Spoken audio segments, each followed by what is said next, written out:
Hello guys, नमस्कार. मी अमृता आणि तुम्हा सर्वांचे आणखी एका नवीन व्हिडिओमध्ये स्वागत आहे आणि welcome back to our new blog. तर कसे आहात तुम्ही? आय होप तुम्ही सगळं ठीकच असाल. तर तुम्हाला सांगायचं विसरलंच, ब्लॉग ना माझा गावाकडून आल्यानंतरचा आहे, कारण की मी ह्याला अपलोडच केला नाही आणि तसाच पडून राहिलेला आहे माझ्यापाशी. 2 महिने ह्याला उलटून गेले आहे. आज अपलोड करून उद्या अपलोड करून म्हणून असाच राहिलेला आहे. आणि काय माहिती, मी आजकाल शॉर्टच टाकत आहे. मला ब्लॉग अपलोड करण्याची हिंमतच होत नाही. काय माहिती, माझ्या तेवढी एनर्जीच नसावी किंवा गावाकडून आल्यानंतर माझा असा ब्लॉग बनवण्यात माझा इंटरेस्टच नाही राहिला किंवा असे पण असेल. त्याच्यामुळे मी तुम्हाला सांगते, गावाकडून आल्यानंतर ना घरातली सगळी साफसफाई काढायला घेतली आणि घर खूप घाण झालं होतं. काही सांगण्याच्या परिस्थितीत नव्हतं. मी तुम्हाला सांगते, हे दोडी पाहिली आहे का? मी गावाकडून आणलेली आहे. आमच्या गावाकडचा कुलदेवत आहे ना माझ्या माहेरचा, आणि माझा भाऊ नुकताच गेलेला होता तिकडे. त्यांची यात्रा असते त्या टायमिंगला, त्यावेळेस त्यानं तिकडून आणलेलं होतं. कर्नाटक बाउंड्रीवर आहे. त्यावेळेस तो यात्रेला गेला होता, म्हणून मी त्याला म्हटलं माझ्या नावाची एक दुर्डी आहे तिकडे भारी खूप मस्त भेटतात, अशा विणलेल्या वगैरे असतात, म्हणून मी ती आणलेली होती. आणि हा दाखवण्याचा उद्देश असा होता की मला खूप आवडली होती म्हणून मी आणलेली होती. आणि ही मी तुम्हाला प्रत्येक टोयला का उघडून दाखवत आहे. तर मी हे सगळं ना टोयला वगैरे ना स्वच्छ केलेलं होतं. गावाकडून आल्यानंतर एवढं घर घाण झालेलं होतं ना, काही सांगण्याच्या परिस्थितीतच नव्हतं. सागरने एवढं घर घाण केलेलं होतं ना. आणि किचनचा तर प्रश्न सोडलेला होता, कारण की सागर इथं खातच नव्हतं. दोन्ही टाइम बाहेर खात होतं, त्याच्यामुळे ते फक्त राहायचे आणि ऑफिसला जायचे एवढंच करत होतं. त्याच्यामुळे ते किचनकडे बघतच नव्हतं. आणि इथे मी सगळ्या टोले एकदम स्वच्छ करून घेतल्या होत्या, चांगलं पुसून घासून पुसून घेतलेल्या होत्या. आणि किचनही त्याबरोबर स्वच्छ करून घेतलेलं होतं, कारण की रेग्युलर प्रमाणात जी भांडी लागणार होते ते पहिले घासून घेतले आणि एकदम किचन घासून पुसून घेतलेलं होतं.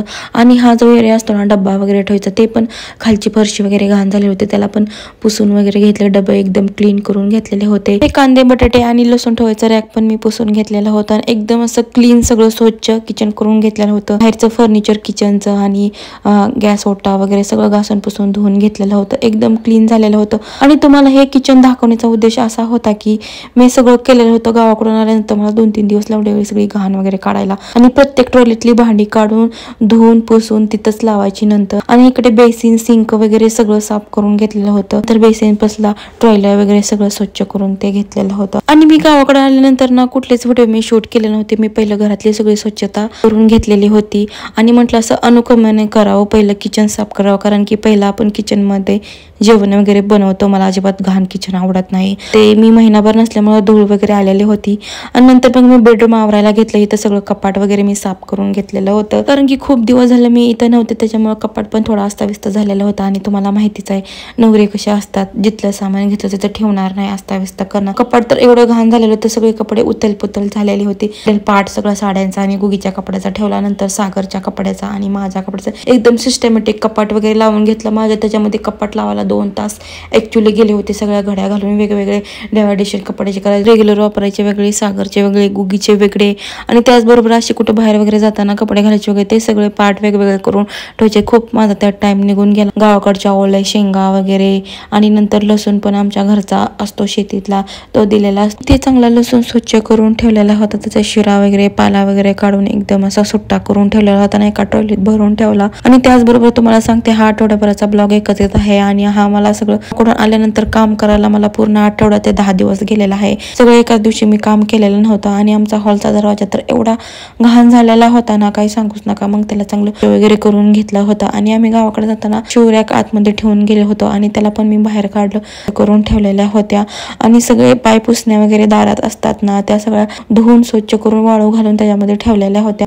जे आवश्यक आहे तेच दाखवलेलं होतं. नंतर मग मी दारासमोरची पाय पुसणी पण चेंज वगैरे केली. तर बघा आमची मॅडम कशी मध्ये करत होती. आणि तुम्ही पाहिलेच असेल, हे बघा लॉबीचा एरिया आमचा, जिथपर्यंत स्वच्छ दिसतो ना तिथपर्यंत मी पुसून घेतलेला होता पूर्ण तिथपर्यंत.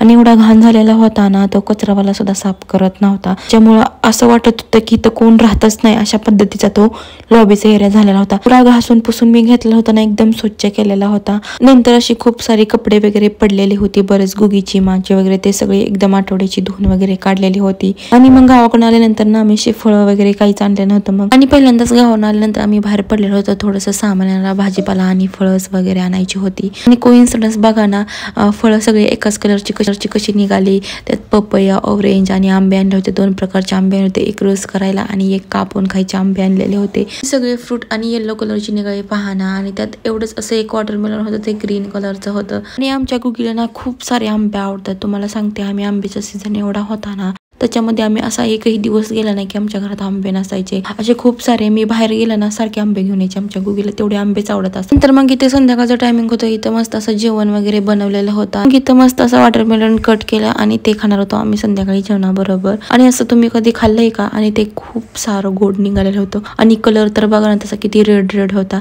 आणि खूप असं लुसलुशीत होतं, एकदम गोड लागत होतं. दोडी मी ह्याच्यासाठी आणलेली होती, तुम्हाला मागा दाखवले होते मी कशासाठी आणलेले होते. तर हे संध्याकाळच्या भाकरी वगैरे चपाती वगैरे टाकण्यासाठी आणलेली होती. आणि गावाकडे तुम्हाला माहितीच आहे अशीच पद्धतीची दोरडी वापरली जाते चपाती भाजी वगैरे ठेवण्यासाठी. कधी आपण ह्याच्यामध्ये फळं पण ठेवू शकतो आणि त्याचबरोबर कधी सण वगैरे असला त्याच्यामध्ये पोळे वगैरे टाकायला भारी वाटतं. मग इथं मस्त असं आम्ही जेवण करून घेतलं होतं संध्याकाळच्या बटाटे भाजी. मस्त असं जेवण झाल्यानंतर सेकंड दिवशी मी आंबे वगैरे आणलेले होते, कारण की गावाकडे आल्यानंतर असं काही एवढं इंटरेस्टिंग जेवण बनवलेलं नव्हतं असं स्पेशल वगैरे. सारे असे आंबे वगैरे आणलेले होते आणि त्यावेळेस आंब्याचा सीझन वगैरे होता, तुम्हाला तर माहितीच आहे. मस्त असं आमरस वगैरे बनवला, त्याचबरोबर त्याच्याबरोबर भाजी चपाती असं बरं काही बनवलेलं होतं. मी ह्याच्या अगोदर पण बोललेला हा एकत्रित ब्लॉग आहे आठवड्याभराचा आणि हे सगळं मी त्याच्यामध्ये इन्क्लूड केलेलं आहे. ते थोडं काही एवढं इंटरेस्ट नव्हता म्हणून म्हणलं एकत्रच टाकावं. आणि मी आमरस ना हातानं केलेला अजिबात आवडत नाही. मी त्याला ना असं काप करून मिक्सरमध्ये करून घेत असते. मला हाताने केलेला आमरस आवडत नाही आणि मला तो खाऊही वाटत नाही. काय माहिती, मी आमरस मिक्सरमध्येच करते. नंतर मस्त अशी सांडग्याची भाजी, तुम्ही कधी ऐकली असेल, डाळीचं सांडगे वगैरे असं त्याची भाजी वगैरे केलेली होती कांदा वगैरे घालून. आणि आमच्या गावाकडे असंच करतात आमरस आणि त्याच्याबरोबर सांडग्याची भाजी आणि चपाती. एवढी टेस्टी लागते ना, अप्रतिम. तुम्ही पण एकदा ट्राय करून बघा. आणि इथं माझे सगळं जेवण वगैरे तयार करून झालेलं होतं. चपात्या केलेल्या होत्या, सांडग्याची भाजी, आमरस, कुरवड्या पापड्या तळलेल्या होत्या, त्याचबरोबर आम्ही फोडणीचा भात वगैरे केलेला होता. नंतर त्या घाई गडबडीत आम्ही ब्लॉगच तिथून पुढे शूट केलं नाही. आम्ही मस्त असं जेवण केल्यानंतर ना तुम्हाला सांगते, आईनं मला गावाकडून हा बॉक्स दिलेला होता आणि त्या बॉक्समध्ये होते उन्हाळ्याचं सामान, कुरवड्या पापड्या वगैरे आणि उपवासाचे सामान. तुम्हाला माहितच असतं आम्हाला ना आई असं प्रत्येक वर्षी उन्हाळ्याचं सामान देते. प्रत्येक वर्षी आमच्या नावचं पण बनवते. ह्याच्या अगोदर पण मी तुम्हाला एका ब्लॉगमध्ये सांगितलेलं होतं. माझ्या मोठ्या बहिणींनी काळं तिखट, तिच्या घरची मोहरी, चिंच वगैरे हे सर्व काही दिलेलं होतं. एवढं या बॉक्समध्ये मी गावाकडून येताना आणलेलं होतं. ह्या वेळेस ना गावाकडून येताना खूप सारं असं मी लाल तिखट करून आणलेलं आहे. एकदम 4-5 वर्षाचंच करून आणलेलं आहे आणि ते मी फ्रीजमध्ये स्टोअर करत असते, कारण की इथलं मुंबईमधलं वातावरण दमट असल्यामुळे काही वस्तूंना बुरशी येते. त्याच्यामुळे मी फ्रीजमध्ये ठेवत असते. लॉंग टाईमच्या वस्तू असतात ना त्या अशा मी फ्रीजमध्ये ठेवते, म्हणजे काही होत नाही. आणि मी जास्त करून काळ्या तिखटाच्या आणि शेंगदाण्याच्या भाज्या यूजच करत नाही. मी फक्त भाजीला लाल तिखटच यूज करते. माहिती मला काळ्या तिखटाच्या भाज्याच आवडत नाहीत, मी लाल तिखट यूज करते. जसं मी मुंबईला आले तेव्हापासून मी लाल तिखटच यूज करते. एकदमच स्टॉकमध्ये वस्तू ठेवत असते, कारण की आपण सारखं गावी वगैरे जात नाही. एकदमच 4-5 वर्षाचं लाल तिखट करून आणलेलं होतं. असं काही बरेच वस्तू मी गावाकडून आणलेल्या होत्या. सगळं सामान बॉक्समध्ये बाजूला काढून घेतलं आणि जे उन्हाळ्याचं सामान, जे उपवासाचं सामान असताना ते वेगवेगळं करून घेतलं आणि त्याला मस्त असं एअरटाईट कंटेनरमध्ये भरून ठेवलं, कारण की त्याला व्यवस्थित नाही ठेवलं ना बुरशी वगैरे लागते. आणि इथलं तुम्हाला माहिती आहे मुंबईचं दमट वगैरे वातावरण, आणि त्याची नाही काळजी घेतली ना, नाही कित्येक दिवस पाहिले ना त्याला किडे पण लागतात. त्याच्या अगोदर माझ्या बरोबर अशा गोष्टी घडलेल्या आहेत आणि उगाच गावाकडून एवढ्या मेहनतीने आणायचं आणि इथे येऊन टाकून द्यायचं. म्हणून त्याला ठेवतानाच मस्त व्यवस्थित वगैरे ठेवायचं, जेणेकरून किडे वगैरे बुरशी लागणार नाही.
आणि तुम्हाला सांगते ना, आता स्वतःचं घर झालंय ना, स्वतःच्या घराला जेवढं करू ना तेवढं कमीच असतं. आणि मला ना असा प्रत्येक माझ्या घराचा कोपरा आहे ना तो सजवून काढायचा आहे. हे आता आपण भाड्यानं राहत नाही, जेवढं करू तेवढं कमीच आहे. आणि अशा बऱ्याच गोष्टी आमच्या घराच्या झालेल्या नाहीत, त्या अपूर्ण राहिलेल्या आहेत. आणि जेणेकरून आमचा बेसिन बनवला होता आम्ही, जो पूर्ण फर्निचरचा, त्याच्यावरती आम्हाला आरसा वगैरे बसवायचा होता. पुण्यानंतर असा डिसिजन घेतला की बेसिनवरती आरसा बसवायचा होता आम्हाला. ती माझी अशी एकच इच्छा राहिली होती, ती माझी कंप्लीट करून टाकलेली होती सागरनी. मला ना लाइटिंगचा आरसा बसायचा होता, पण तो आमच्या बजेटच्या बाहेर होता म्हणून आम्ही साधा बसवला. तर आम्ही साईडचे कॉर्नर काढून तिथे तसले काचाचे सेल्फ वगैरे बसवले आणि खूप भारी दिसत होता. आणि आम्हाला असा पूर्ण जेवढा स्पेस होता ना तेवढा मिरर बसवायचा होता. आता बघा बेसिनचा लुक एकदम भारी दिसत होता, एकदम असं घर वाटतं. आणि नंतर ते साईडचे कॉर्नर काढून आम्ही बाथरूम मध्ये कारण टॉयलेट मध्ये लावून घेतले. तर मग आम्ही गावाकडे आल्यानंतर काही वस्तू आणण्यासाठी डीमार्ट मध्ये गेलेलो होतो. ह्याच्या अगोदर पण तुम्हाला मी एक ब्लॉग शेअर केलेला होता की डीमार्ट मधून आणलेला एक प्लास्टिकचा मी माझ्या ड्रॉवर मध्ये टाकलेला होता आणि त्याचा व्हिडिओ शूट केलेला होता. ते डायरेक्ट टाकलेलं मी दाखवलेलं होतं. मी तुम्हाला असं पण म्हटले होते जेव्हा मी नेक्स्ट टाइम आणि तेव्हा मी नक्की तुमच्या बरोबर शेअर करत आहे. आणि यावेळेस डीमार्ट मधून येताना मी 3 मॅट आणलेले होते आणि त्या मॅटची किंमत एवढी काही जास्त अफोर्डेबल वगैरे नव्हती. एका मॅटची किंमत 129 होती, त्याच्यामुळे मी 3 आणलेले होते. आणि त्या प्लास्टिक मॅटला कट करून मेजर माप वगैरे घेऊन त्याला ड्रॉवर मध्ये चांगलं फिट आणि सेट करून घेतलेलं होतं. एकदम भारी दिसत होतं. तुम्ही तर पाहत आहे, मी सगळे ड्रॉवर तुम्हाला खोलून दाखवत आहे. आणि ह्याच्या अगोदर पण मी मिशोवरून हे मागितलं होतं सॉफ्ट मटेरियल वालं, ते सगळं काढून मी बॉटलच्या सिल्कमध्ये टाकलेलं होतं. तर असं होतं माझं डीमार्ट मधून आणलेलं मॅट. नंतर मग आम्ही काही दिवसांपूर्वी नर्सरीमध्ये गेलेलो होतो. मला प्लांट वगैरे, आणि ते तुम्हाला तर माहितीच आहे मला प्लांट किती आवडतात आणि खूप सारे माझ्या घरामध्ये प्लांट वगैरे केलेले आहेत. त्याच्यानंतर जास्वंद आणलेले होते आणि खूप दिवस झाले होते त्याला लावून, आणि तिला अशी फुलं वगैरे यायला लागली होती. आणि वेगळीच फिलिंग येते ना गाईस, तुम्हाला सांगते. आपल्या घरी आपण झाडं लावलेली आणि त्याची फुलं येऊन आपण देवाला वगैरे वाहतो, ते वेगळीच मला तर फिलिंग येते. आणि मला तर खूप आनंद झालेला होता, कारण की तेच खूप सारे सकाळी येऊन एक जास्वंदीला फुलं उमललं होतं आणि मी ना तेव्हा देवपूजा केलेली होती. आणि मग नंतर मी ना ते गणपतीला व्हायला खूप भारी वाटलं असं, आणि देवपूजा केलं ना घरामध्ये एवढं प्रसन्न. तर खूप दिवसानंतर ना मी तुमच्या बरोबर हा ब्लॉग शेअर करते. खूप दिवस झाला माझ्या ब्लॉग मध्ये पण गॅप पडलेला आहे, तरी पण मी तुमच्या बरोबर शेअर करत आहे. आणि खूप दिवस झाला माझ्या ह्यापाशी पेंडिंगला होता, टाकू की नको असं होत होतं. शेवटी मी तो फायनली टाकला आहे. तर कसा वाटला व्हिडिओ नक्की कमेंट बॉक्स मध्ये सांगा. चलो बाय एव्हरीवन.